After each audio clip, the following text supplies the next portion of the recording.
नमस्कार दोस्तों। आज मैं लेकर आई हूँ सीमा पीची की रचना परिवार का पार्ट 2। हम सब बैठ गए तो हमें खाना परोसा गया। दाल बाटी चूरमा, बाजरे की खिचड़ी के साथ कढ़ी, मीठे में माल पोए रबड़ी के साथ। इतना सारा खाना एक साथ देखकर तो मैं सोच में पड़ गई कि पहले क्या खाऊं। मुझे चुपचाप थाली की तरफ देखते हुए चाची ने टोका, क्या बात है बेटा, तुम ये सब नहीं खाती तो कोई बात नहीं, सादा चपाती बना देती हूँ। नहीं नहीं, ऐसी कोई बात नहीं है, मैं सब खाती हूँ। मैंने सबसे पहले दाल बाटी खाना शुरू किया। पूरी देसी घी में डूबी हुई बाटी खाते हुए मज़ा आ गया। दाल भी खूब टेस्टी थी। राधा ने चटनी मेरी तरफ करते हुए कहा, दीदी ये चटनी भी डालकर खाओ, बहुत अच्छी लगेगी।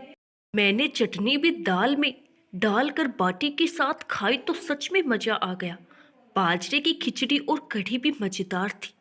उसके बाद चूरमा और मालपुए रबड़ी के साथ खाकर तो पेट काफ़ी भर गया, पर नीयत नहीं भरी थी।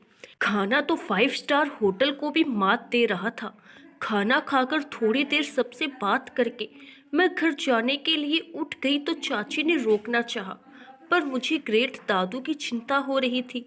मैंने कहा, नहीं, दादू को मेडिसिन देनी है, मैं चलती हूँ। तो उन्होंने नहीं रोका और अनूप को छोड़कर आने को कहा।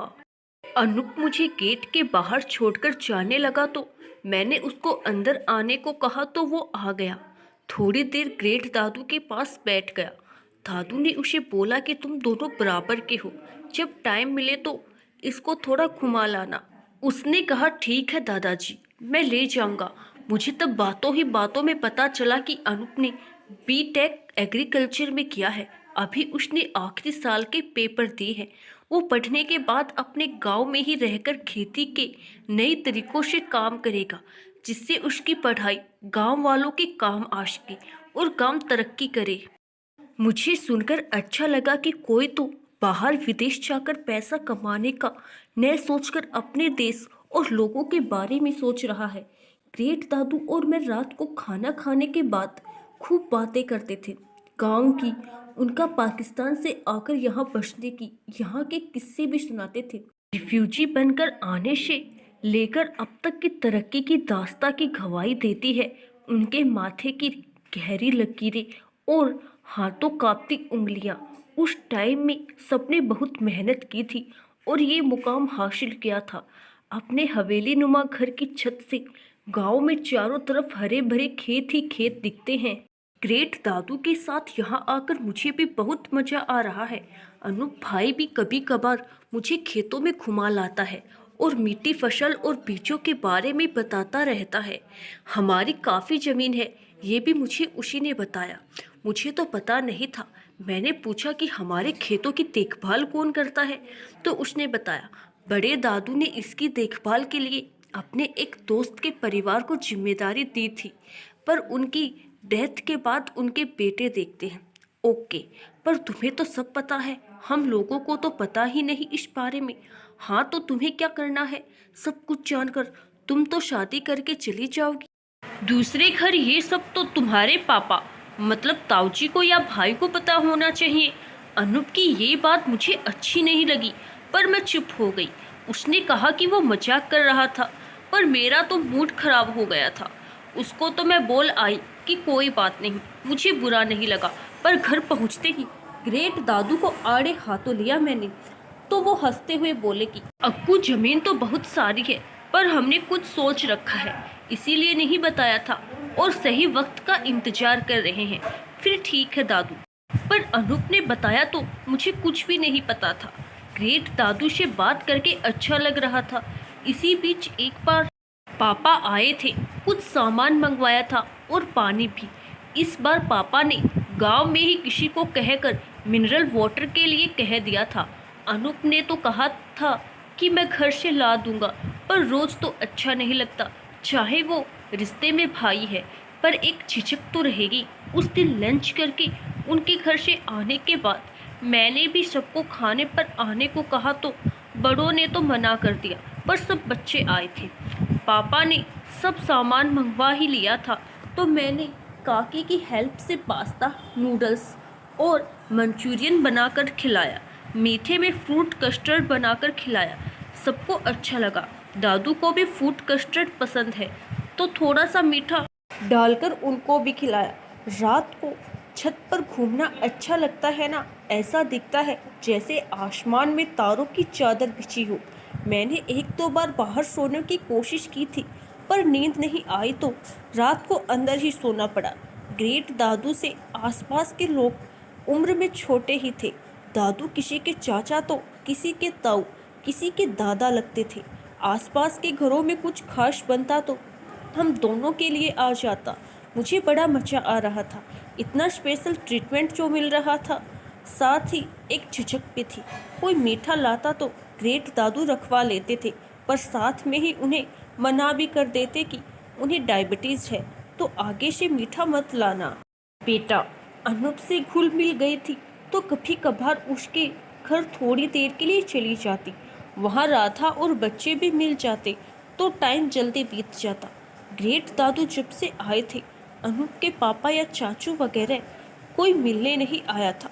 बस दादू भी एक ही बार मिले थे जब उन्होंने लंच पर बुलाया था। मुझे कभी मिलते तो मेरे नमस्ते का जवाब तो वो ज़रूर देते थे पर कोई और बात नहीं करते, ना ही कुछ पूछते। शायद छोटे चाचू के कहने पर ही लंच करने को बुलाया था उन्होंने।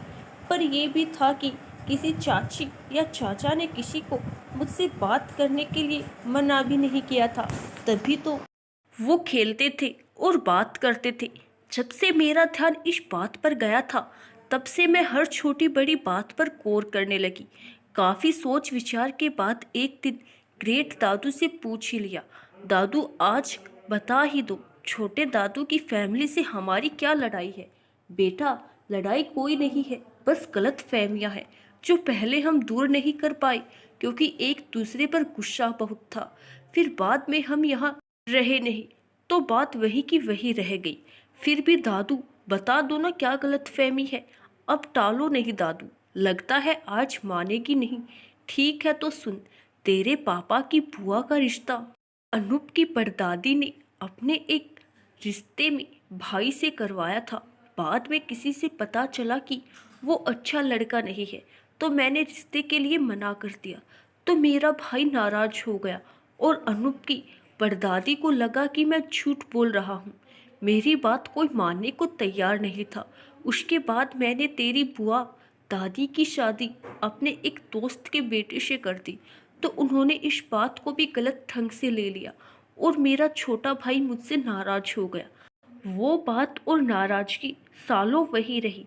टाइम के साथ सब ठीक हो जाता अगर छोटा भाई जमीन का बंटवारा करने को न कहता। पहले ये दोनों हवेली एक ही थी पर बंटवारा हुआ तो सब अलग अलग हो गया। फिर आए दिन कभी खेतों के पानी को लेकर झगड़ा तो कभी कुछ। जैसा उन्होंने कहा हम भी मानते गए क्योंकि दो परिवार लड़ते हैं तो बाकी लोग सिर्फ तमाशा ही देखते हैं सोचकर हमने ज़्यादा तुल नहीं दिया। फिर जब मेरे दादू पहले कई साल सरपंच के 5 पंच में से एक बने रहे, फिर बाद में वो 2 बार सरपंच बने तो किसानों की कई समस्याएं सुलझ गई। मेरे बेटे मतलब तेरे दादू की बहुत इज्जत है इस गांव में। तब भी अपने पिता की तरह आगे उनके बच्चे भी नाराज रहे।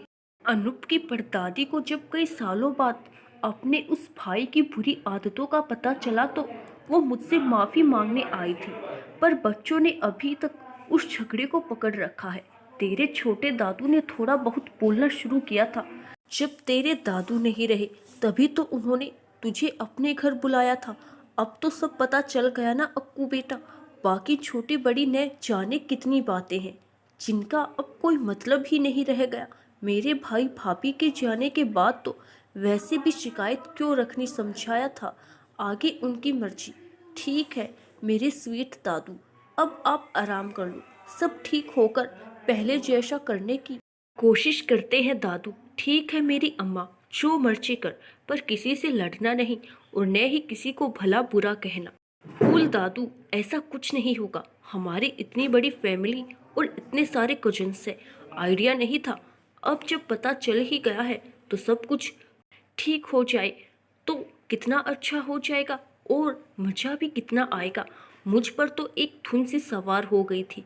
इसके आगे कुछ सूझ ही नहीं रहा था। अगले दिन दादू के साथ लंच करके मैं अनूप के घर चली गई।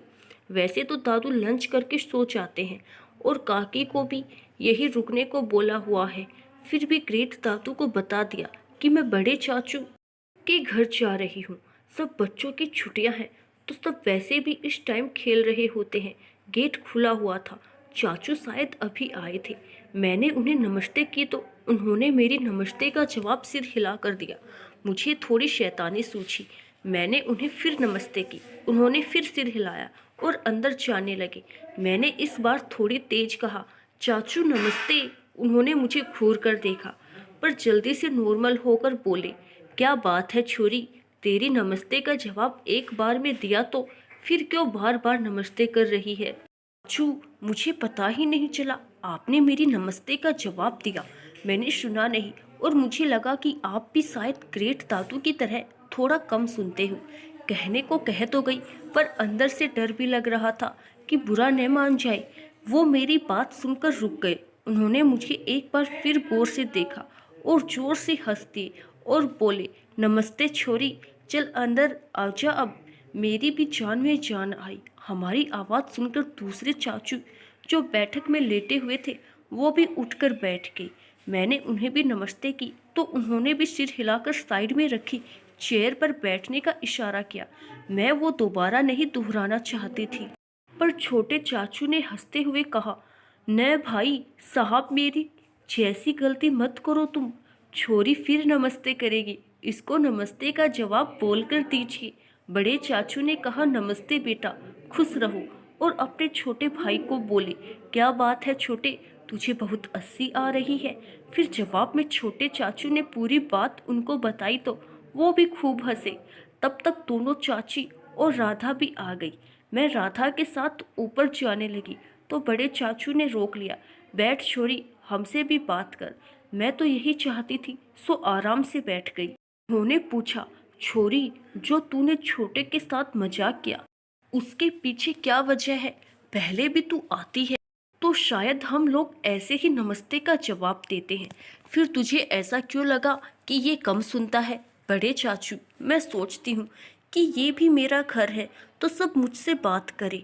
आप लोग कभी मुझसे बात नहीं करते, इसलिए बात करने का ये तरीका सूझा।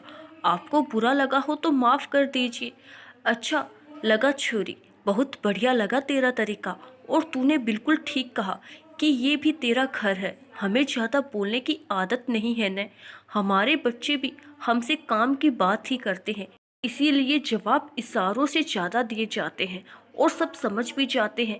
पर आज खुलकर हंसने पर अच्छा लगा और ये तेरी वजह से हुआ है। अपनी तारीफ सुनना किसे अच्छा नहीं लगता। फिर चाचू लोग तो मेरी छोटी सी कोशिश से ही खुश हो गई।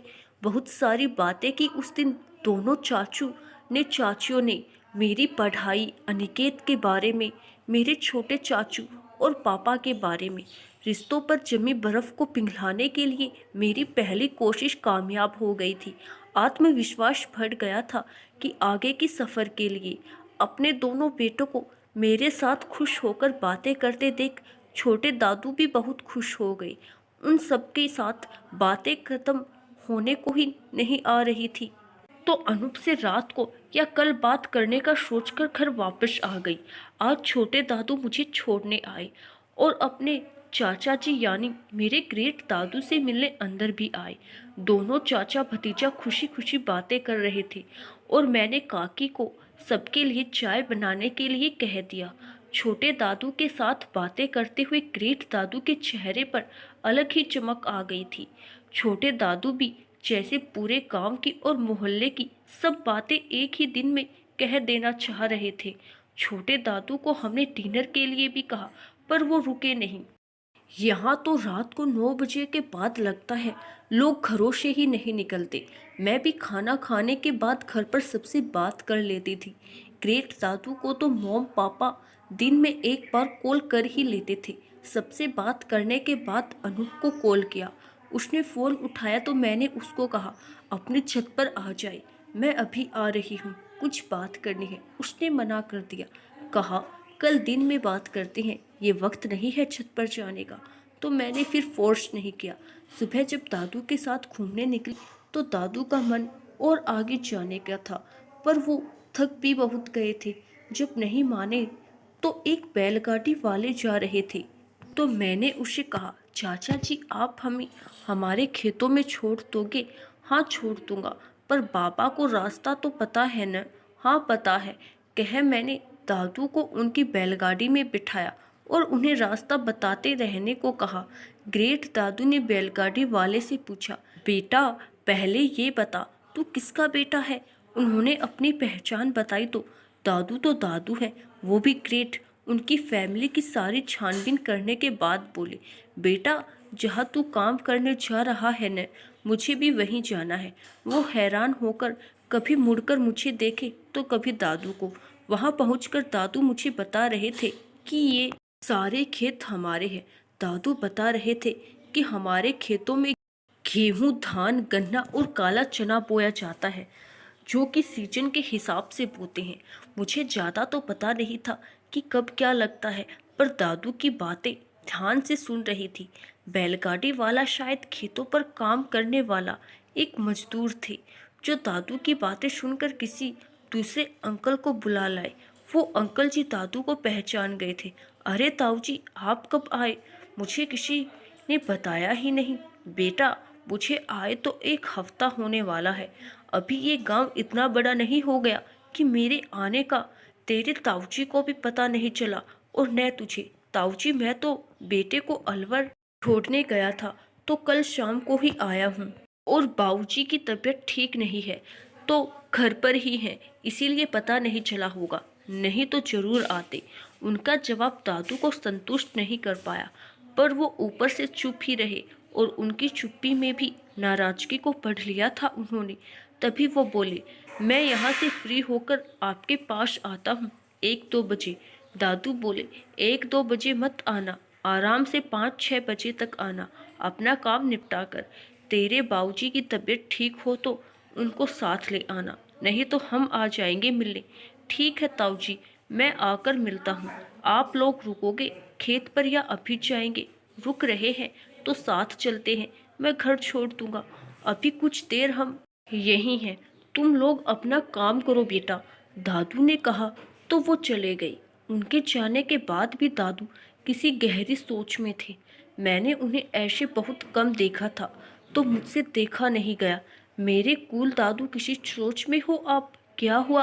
वो कौन थे जिन पर आप गुस्सा हो गई? दादू बोले, यही लोग हमारी जमीन की देखभाल करते हैं। हमारे आने की खबर इनको पहले की जाती है, उसके बाद किसी और को। इसीलिए मैं नाराज हुआ, क्योंकि जब तक इसके दादा परदादा थे तब तक हिसाब किताब की टेंशन नहीं रहती थी, पर इसके पिताजी मिलने आए नहीं। उनको तो बिना बुलाए आना चाहिए था। दादू उन्होंने बताया ना कि तबीयत ठीक नहीं है उनके पापा की, और ये खुद बाहर गए हुए थे। अब शाम को आएंगे तो बात कर लेंगे उनसे, आप टेंशन मत लो। और ट्यूबवेल चलाने को बोलो आप, मुझे देखना है। ठीक है, जा उसको बुला ला, मैं कहता हूँ। मैं जल्दी से उनके पास गई और बोला कि आपको दादू बुला रहे हैं। वो तुरंत आ गई। दादू ने उनको ट्यूबवेल चलाने को बोला तो उन्होंने तुरंत चला दिया। ट्यूबवेल में जिससे पानी आ रहा था उसके नीचे होद बनी हुई थी। वहाँ पानी भरने के बाद वो नाली से निकलता हुआ खेतों में जा रहा था। मुझे तो देखकर नहाने का मन कर गया, बिल्कुल दूध जैसा पानी लग रहा था। जब वो फोर्स के साथ आ रहा था, मैं कुछ देर अपने पैर उसमें डालकर बैठ गई, फिर दादू ने बंद करवा दिया। बोले, अभी खेतों में पानी नहीं चाहिए, पानी वेस्ट हो रहा है।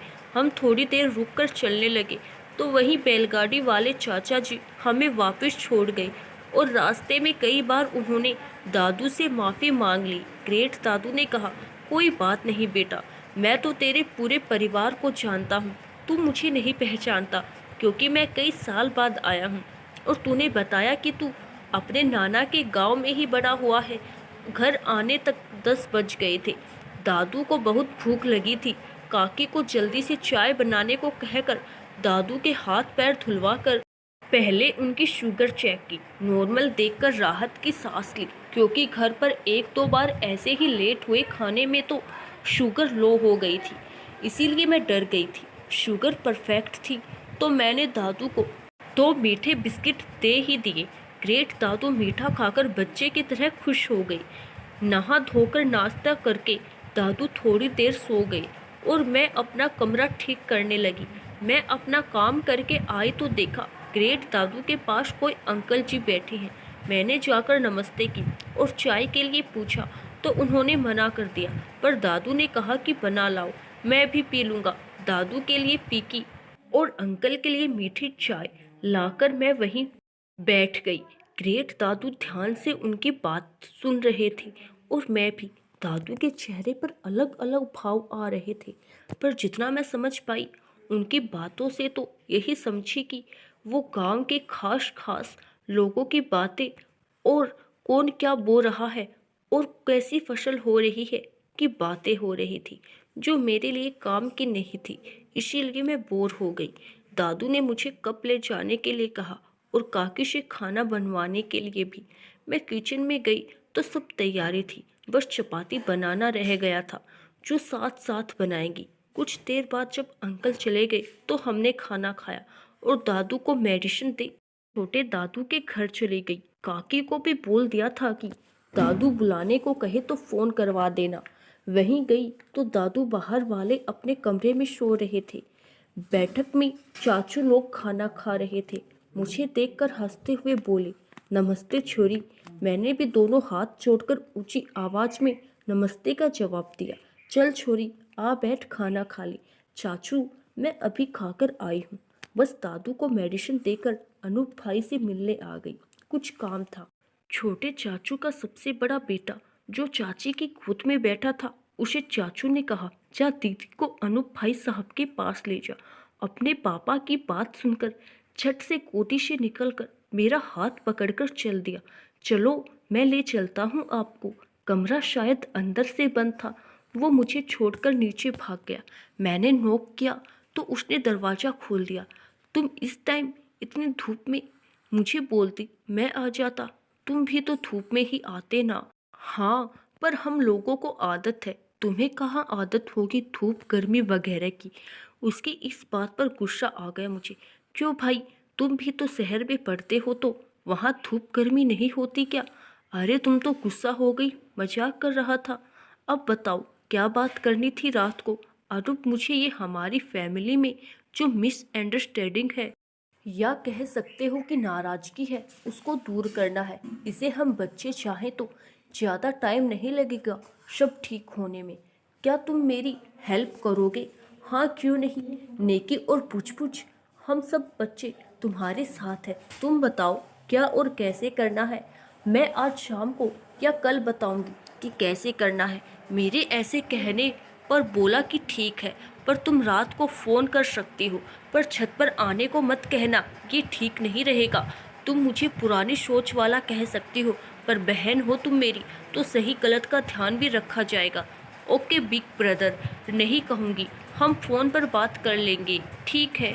चल अब तू नीचे चल, मैं आ रहा हूँ। मैं नीचे आ गई और राधा के साथ बात करने लगी। बड़े चाचू मुझे बार बार गौर से देख रहे थे। मैं थोड़ा अजीब सा फील कर रही थी, पर मैं ऊपर से मुस्कुरा रही थी। बड़ी चाची का ध्यान जब उन पर गया तो उन्होंने पूछ ही लिया, क्या हुआ जी, अविका को बड़े गौर से देख रहे हो?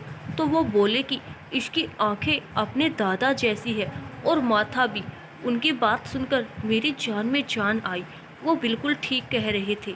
सब यही कहते हैं कि मैं अपने दादा जैसी लगती हूँ। उनके मुँह से भी सुनकर अच्छा लगा। आगे की कहानी सुनने के लिए अगला पार्ट जरूर देखें। धन्यवाद।